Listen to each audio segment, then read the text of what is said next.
Et salut les amis, c'est Weltemer et bienvenue pour l'édition du 1 du 5 2021.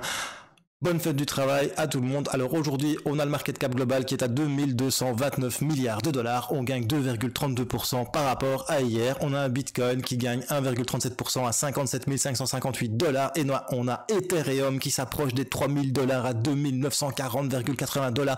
Il gagne 6,29%. On verra ça tout à l'heure dans les petites news.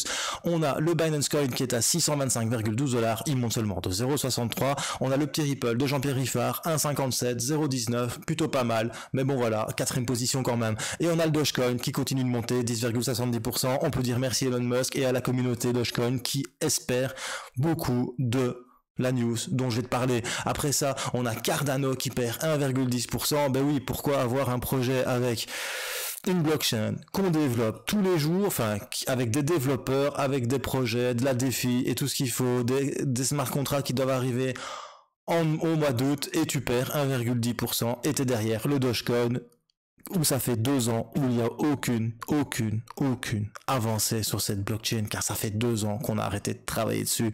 En fait, fais de la merde, demande à Elon Musk qui s'occupe de ta promotion et ton coin to the moon. Après, on a le Polkadot de Magic War, 2,93% à 37,05. On a Uniswap à 40,22%. Et alors, on a le Bitcoin Cash qui maintient sa 10e position. Il gagne 1,18 sur la journée. On va regarder les top gagneurs du jour.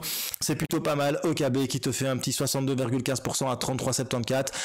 74. On a Wobi Token qui fait 23,97 à 28,60% et surtout on a Ethereum classique qui revient en force avec un 17,25% à 42,02. Ça fait plaisir, j'ai mis un ordre à 35. Plaisir. Mais surtout ce qu'il faut noter c'est le Compound qui te fait 14,97%, le Solana qui continue sa chevauchée fantastique et le Ave Maria qui fait 15,12% à 505,28 dollars. Voilà, si t'es nouveau sur la chaîne, bienvenue à toi, n'hésite pas à t'abonner et d'actionner la petite cloche de notification pour ne rater aucun petit journal du crypto. Je fais ça tous les jours. C'est jamais à la même heure parce que je bosse énormément, mais je fais ça avec passion. Si tu veux nous retrouver sur la page Twitter, n'hésite pas. Et si tu veux nous retrouver sur la page Culture Crypto Facebook, n'hésite pas non plus. Tu trouves les liens en description. Allez, c'est parti. Générique.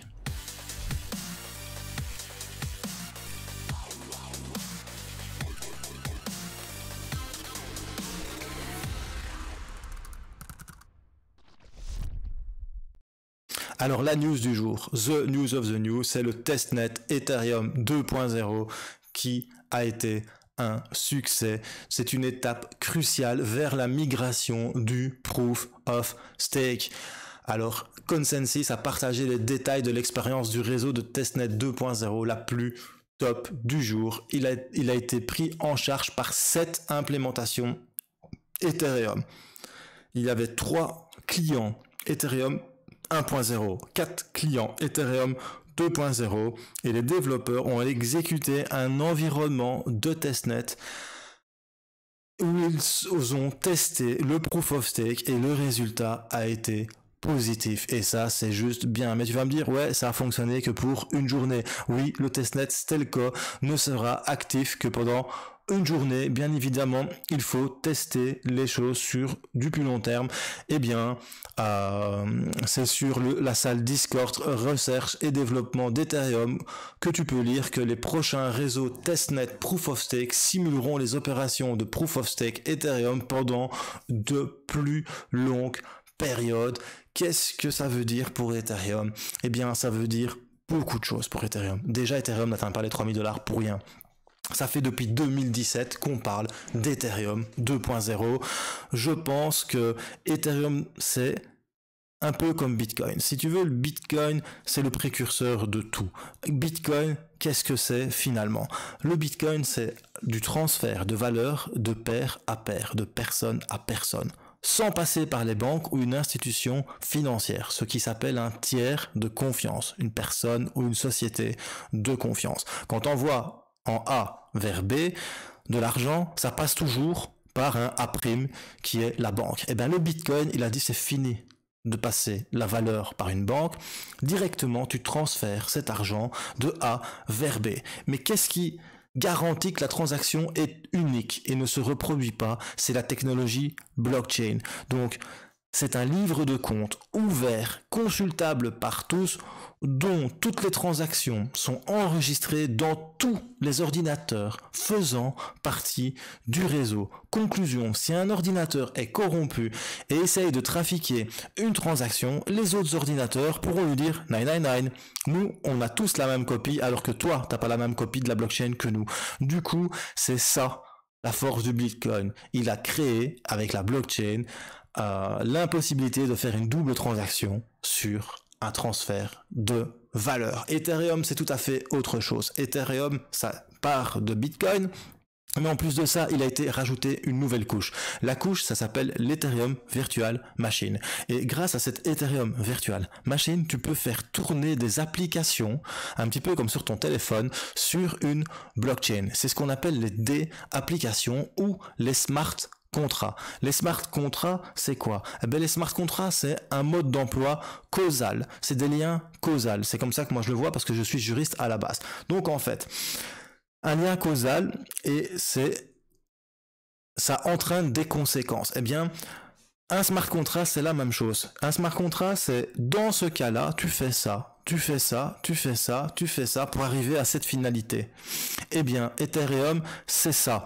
C'est ça la grosse force d'Ethereum. Pourquoi? Parce que une fois que le script en fait, le scénario du contrat intelligent est écrit et implémenté dans la blockchain, il est immuable et il porte ses effets ad vitam tant qu'on l'utilise. C'est ça qui est magnifique avec Ethereum et c'est ça qu'on appelle une blockchain 2.0. Ethereum, ça se résume à ça. Ethereum Virtual Machine, smart contract, des applications. Mais ce qui est magnifique avec en fait Ethereum, c'est que depuis qu'il existe, il y a ce qu'on appelle la fondation Ethereum. Et derrière la fondation Ethereum, il y a toutes des grosses sociétés faisant partie de la fintech et de la technologie type Microsoft. Voilà, c'est un exemple. Eh bien, toutes ces sociétés, IBM, mais toutes ces sociétés, lorsque elles utilisent Ethereum et elles travaillent sur la blockchain Ethereum, elles ont un souci, c'est le nombre de transactions. Eh bien, Ethereum 2.0 va venir régler ce problème. Conclusion, Ethereum, c'est comme Coca-Cola. Ethereum, si tu veux, c'est la première blockchain 2.0. Du coup, l'industrie réelle et ancienne, l'industrie de l'ancien monde centralisée, lorsqu'ils vont vouloir passer à des contrats intelligents et à l'industrie décentralisée, passeront par Ethereum. Car Ethereum, c'est un petit peu la crypto-monnaie numéro 1 au point de vue blockchain 2.0. Voilà pourquoi c'est super important ce qui vient de se passer ici. Pourquoi? Parce que ça montre que Ethereum 2.0 est viable et beaucoup d'entreprises attendent énormément d'Ethereum 2.0. Voilà, c'est tout pour cette petite news, mais il fallait vraiment que j'explique le pourquoi du comment. J'espère que ça t'ouvre un petit peu l'esprit par rapport à tout ça. Après ça, on apprend qu'en Chine, il y a Xi Jinping. Donc Xi Jinping, c'est le chef du Parti communiste chinois qui promet que pendant 5 ans, à compter de 2026, la Chine va se concentrer sur la réduction de son empreinte carbone et de ses émissions de CO2. Conclusion, les projets qui consomment de très grandes quantités d'énergie vont peut-être être interdits. Maintenant, quand je lis cet article, t'as l'impression que ça pourrait nuire à l'industrie minière du Bitcoin dans le pays. Je peux comprendre que Yuri Moshlan se dit ça va nuire à l'industrie du Bitcoin. Pourquoi? Mais parce que en Chine, l'électricité est pas chère. Pourquoi? Parce que c'est les centrales à charbon qui produisent cette électricité. Pourquoi? Parce que le charbon, il y en a masse en Chine. Conclusion, pas cher à exploiter et ça crée beaucoup d'énergie. Je pense qu'en 2017, si je me souviens bien, il y avait une centrale à charbon qui sortait de terre toutes les semaines en Chine. Du coup, c'est pour te dire à quel point l'électricité est cheap là-bas. Mais comme ils veulent réduire leurs émissions de carbone, bien évidemment, ils vont devoir faire quelque chose pour toutes ces centrales à charbon.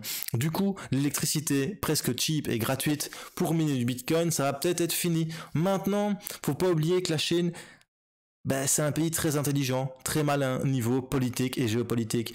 il est clair qu'ils vont jamais interdire l'exploitation minière du Bitcoin. Pourquoi? Parce que plus il y a d'exploitation minière de Bitcoin en Chine, plus la Chine possède de Bitcoin. C'est un pays communiste, hein, les gars, faut pas oublier. Hein. Donc communiste, ça veut dire commun. Donc ce qui appartient à l'exploitant minier en Chine, en tout cas le chinois, ça appartient à l'État. Et ça, c'est comme ça que ça se passe là-bas.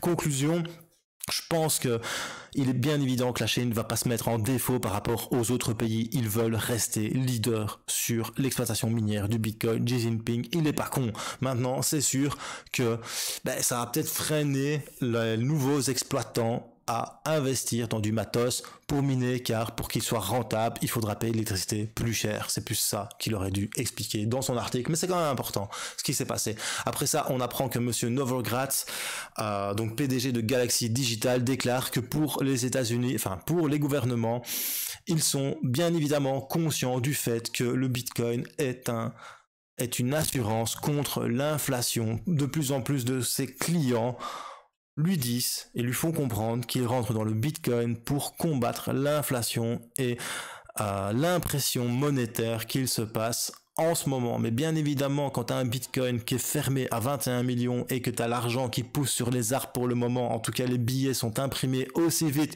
qu'ils sont brûlés, bien évidemment, le Bitcoin a plus d'intérêt, car ton billet de 50 euros, que j'en ai déjà expliqué 15 fois, le billet de 50 euros aujourd'hui, dans un an, il en vaudra vraiment plus 50 euros. Et c'est la valeur. Il vaudra toujours 50 euros sur le billet, mais c'est ce que tu pourras acheter avec qui va être totalement différent. Avec 50 balles, tu auras peut-être un sac de course. Pour le moment, tu en as 2, tout simplement. Voilà. Après ça, on apprend que Landry Incorporation, donc c'est une société privée multimarque de restauration, d'entertainment, d'hôtellerie, de jeux, qui exploite plein de petites entreprises, ont déclaré à CNBC qu'ils allaient prendre en compte le Bitcoin pour leur paiement. Et ça, c'est lourd. Pourquoi? Mais parce que c'est une grosse société qui pèse beaucoup aux États-Unis. Encore une brique pour la masse adoption du Bitcoin comme paiement. Après ça, après ça, il y a le président de Avalanche qui sort sur Dogecoin et monsieur Elon Musk. Il dit que, bien évidemment, qu'avec Elon Musk comme directeur marketing, tout est possible pour le Dogecoin, car pour lui, Elon Musk est le directeur marketing de Dogecoin, car à chaque fois qu'il tweet, le Doge bondit. Alors, le 8 mai, monsieur Elon Musk va apparaître sur l'émission télévisée le Saturday Night Live, ultra connu, et tous les détenteurs de Doge se posent cette question: est-ce que le Dogecoin va finalement arriver au 1 $? Personnellement, je trouverais ça dingue qu'une Dogecoin arriverait à 1 $ et une capitalisation aussi énorme. Pourquoi? Parce que ça montre à quel point les gens ne s'informent pas sur les projets en cours, car le Dogecoin, ça fait 2 ans que personne ne programme ou développe sa blockchain. Il faut savoir qu'à chaque bloc créé, miné, il y a 50 000 Dogecoin qui sont créés. Donc c'est comme on vient d'en parler juste avant avec Mike Novogratz. Les billets, pour l'instant, on les imprime. Conclusion, inflation. Un bel Dogecoin, c'est la même chose. Ils sont créés au fur et à mesure qu'on crée des blocs. Conclusion, c'est une crypto-monnaie inflationniste à la place d'être déflationniste comme le Bitcoin. Et j'ai l'impression que monsieur Musk se fout un peu de la gueule des gens en faisant ça, car il leur explique pas qu'en fait le Dogecoin c'est comme le dollar et qu'au final, à la fin, il chutera, forcément. Et s'il ne chute pas, c'est moi qui prendrai une claque. Mais personnellement, voilà, j'attends qu'une chose, c'est que la SEC fasse avec monsieur Musk la même chose qu'ils ont fait avec John McAfee en 2017, lorsqu'il parlait de plein de ICO pour essayer de se mettre un max de pognon dans la poche ou pas, mais où il était payé derrière. Ici, il est peut-être pas payé Elon Musk, mais il utilise son aura et son influence sur les gens pour les faire investir dans une crypto-monnaie qui n'a aucune utilité. Certes, on peut l'utiliser pour acheter des choses, mais franchement, voilà quoi. Un chien, c'est bien, tu le caresses, il gigote la queue. Point. Rien d'autre. Qu'est-ce que tu fais avec du Dogecoin? Enfin voilà. Ça me fait mal par rapport à tous les autres projets qu'il y a, qui sont tellement plus qualitatifs et tellement plus intéressants qu'un pièce Dogecoin. Voilà, c'était Will Temer pour les news du petit journal du crypto. Maintenant, on va passer sur l'analyse technique du Bitcoin. Donc, on va te mettre ça en daily. Pour le moment, tu vois que le Bitcoin, il a comme je te l'ai demandé hier, clôturé hier au-dessus de la moyenne mobile 50 daily. Et on est même venu faire un petit pullback pile poil dessus aujourd'hui et on repart à la hausse et ça c'est plutôt sympa. Conclusion, mes targets 62 465 $, 63 918 $ et 64 929 $ et puis price discovery all time high. Pourquoi? Je te montre ça en H4. En H4 tu vois vraiment que le cours il est venu ici rebondir pile poil sur le canal B, le support du canal haussier et la moyenne mobile 50 périodes. On est venu casser la 100 périodes et là il est en train de s'asseoir tranquillement sur la moyenne mobile 200 périodes H4 qui est la moyenne mobile 50 périodes daily. Conclusion, si ça part à la hausse, ça va partir et ça va faire très mal. Dernier plus haut ici, 62 465 $. Plus haut après, 63 918 $ et le suivant c'est le all time high à 64 929 $. Franchement, si ça arrive, c'est vraiment le plaisir. Pourquoi ça peut arriver?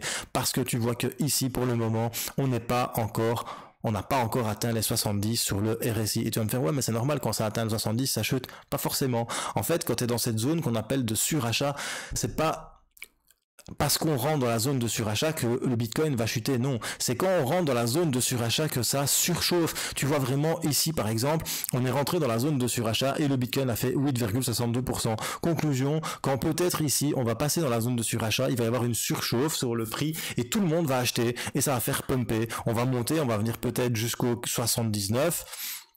Ou on va peut-être arriver, 79 c'est quelque chose qui est assez récurrent, mais on peut aussi arriver ici au 91 et se faire un beau petit pump des familles tout beau et venir chercher les 13% jusqu'au nouveau all-time high, peut-être si on le casse, bien évidemment, ça pourrait être vraiment fantastique. Après ça, je vais te montrer juste un truc, la dominance Bitcoin, c'est rare, elle est en dessous des 50% et ça, c'est plutôt sympa. Pourquoi? Ethereum reprend du poil de la bête, bien évidemment. Regarde ça, on a fait un 164% de Fibonacci. Je t'avais dit, tu traces ton Fibonacci et tu sais les zones de résistance. D'ailleurs, tu le vois ici, hein, on est venu là, ça a travaillé, puis on est venu là, ça a travaillé, et maintenant on vient d'arriver au 161.8 de Fibonacci. Ça va travailler et on va venir chercher les 178 à 3000 $. J'en suis convaincu. Voilà, c'était Will Tamer pour le petit journal du crypto. Si t'as bien aimé, un petit pouce bleu. Si t'as pas aimé, un petit pouce rouge. Mets des commentaires, n'hésite pas, je suis en train d'y répondre. Là, il y a plus de 350 commentaires sur lesquels je suis en retard. Désolé, mais cette semaine, j'ai travaillé 10 heures minimum par jour, voire 12 heures par jour, donc j'ai pas tout le temps de répondre, mais je réponds à tout le monde, comment dire, je perds mes mots, c'est obligatoire, c'est d'office, je réponds à tout le monde. Donc merci aussi à tous ceux qui envoient des commentaires, ça fait super plaisir. Désolé de pas pouvoir vous répondre tout de suite. Alors aussi, je voudrais souhaiter la bienvenue à toutes les nouvelles personnes qui sont abonnées à la chaîne. Ça fait, je pense, une semaine qu'on a atteint les 5000 abonnés. On est déjà à plus de 5500 abonnés, donc 500 abonnés presque en une semaine, c'est cool, ça fait plaisir. Direction les 6000 et direction les 10 000. Allez, surtout, n'oublie pas, choose life, choose freedom et choose Bitcoin. Peace.